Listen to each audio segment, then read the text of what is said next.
Après une longue journée stressante à l'école ou au travail, on n'a qu'une envie, c'est de rentrer à la maison pour se détendre. C'est pour cela qu'on essaye de notre mieux d'avoir une belle maison ou un bel appartement. Et bien pour les oiseaux aussi, ils partagent la même idée que nous. En plus, dans leur culture, pour séduire une femelle et espérer s'accoupler, les oiseaux se plient en quatre et réalisent les plus beaux nids.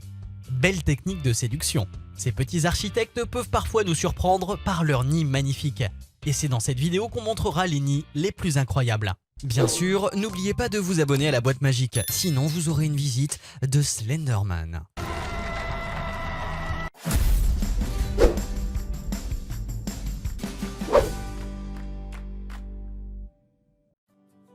Le guêpier d'Europe. Ces guêpiers très colorés vivent principalement en Afrique, mais quelques espèces sont présentes en Eurasie et une est présente en Océanie. Cet oiseau habite les pâturages sablonneux plats ou légèrement accidentés, les terres cultivées, les savanes avec des populations d'arbres clairsemés. Le couple de guêpiers se partage la tâche de chercher le repas. Lorsque le mâle trouve des insectes, il donne les plus gros à sa femme et prend les petits. Républicain social.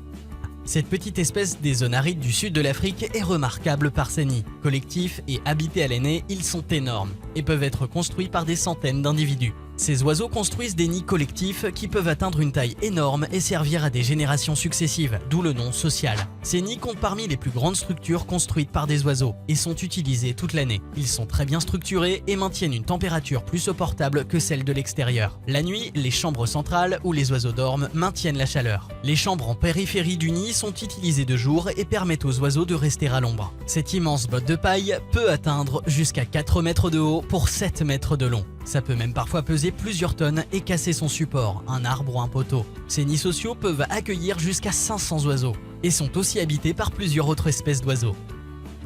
La foulque cornue. Cette espèce se trouve dans l'Amérique du Sud, précisément au nord-ouest de l'Argentine, au sud-ouest de la Bolivie et le nord-est du Chili.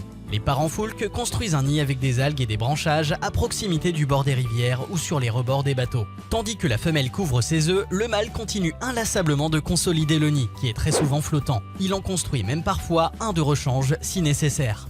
L'énorme nid est généralement situé à environ 40 mètres du rivage dans les eaux des lacs de haute altitude où il se reproduit. Les cailloux sont entassés par les oiseaux pour former une île artificielle qui atteint la surface de l'eau. Cette île est ensuite recouverte d'algues pour former le nid. On estime que les monticules de pierre peuvent peser jusqu'à 1,5 tonnes et sont remis à neuf à chaque saison. Ils se reproduisent de novembre à janvier. Le faucon gerfaut. Le faucon gerfaut est le plus grand des faucons. Il fréquente la toundra et la forêt boréale jusqu'à 1400 mètres d'altitude, parfois plus haut. Ses habitats favoris sont la toundra, avec des cours d'eau bordés de falaises, où beaucoup de grandes colonies d'oiseaux s'installent en bord de mer. Il apprécie aussi les montagnes avec des affleurements rocheux et des falaises. En hiver, les oiseaux migrateurs fréquentent les zones cultivées, les côtes et les steppes.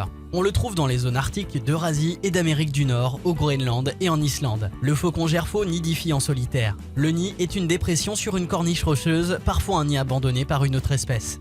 Il lui arrive aussi de nidifier sur un arbre ou sur une structure artificielle dans un nid fait de rameaux de bois. Le crêbe castagneux. Oiseau discret, il s'installe sur n'importe quel lac, étang, mare ou marais, possédant une végétation assez dense sur ses rives. Le nid flottant est constitué de végétaux aquatiques, algues, brindilles et roseaux plus ou moins décomposés, accrochés à des végétaux submergés. Il est construit par les deux partenaires. La femelle pond d'avril à juillet et les œufs sont couvés par les deux parents. Lors des relais sur le nid, les deux adultes apportent fréquemment de nouveaux matériaux sous forme de végétaux aquatiques. La couturière à longue queue. Elle tient son nom de la façon dont elle construit son nid. La femelle rapproche les bords de deux feuilles et les perfore d'une série de trous alignés. Ensuite, elle prend une fibre végétale ou du fil d'araignée, comme une liane, et, la passant à travers les trous, coud les feuilles ensemble. À l'intérieur de cet abri, la femelle tisse des fins brins d'herbe et forme la coupe. Ensuite, cette minuscule coupe est tapissée de plumes et d'autres matériaux doux, comme du duvet végétal. La jacana à poitrine dorée.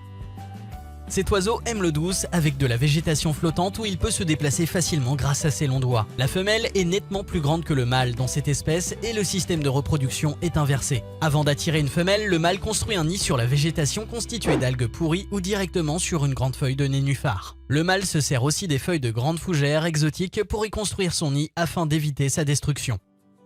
Le pic noir. Le mâle conduit la femelle jusqu'au site qu'il a choisi pour nicher. Le nid est creusé dans le tronc d'un arbre sain ou malade. Il s'agit en général d'une grande ouverture ovale pratiquée à une hauteur variante entre 4 et 15 mètres, ce qui les met à l'abri des prédateurs terrestres. Kalao bicorne. C'est l'animal légendaire du peuple Chin, Myanmar, figurant sur le drapeau. Le kalao niche pendant la saison des pluies, lorsque la terre humide convient à la construction du nid. Il recherche un trou spacieux dans un tronc d'arbre, généralement à une hauteur comprise entre 18 et 25 mètres. La femelle se charge de l'essentiel des travaux. À l'aide de sa salive, elle agglomère ses propres fientes, des restes de nourriture et de la boue, puis enferme l'entrée et ne laisse qu'une petite ouverture à travers laquelle le mâle pourra la nourrir. Talev sultane. Elle niche dans les berges humides, des lacs et des rivières avec une végétation herbacée haute. Elle construit pour cela un nid flottant bien caché au cœur de la végétation. Il a une structure volumineuse en forme, de coupe grossière mais relativement petit par rapport à la taille de l'oiseau. Il est construit par les deux parents avec des feuilles mortes et des tiges de plantes aquatiques.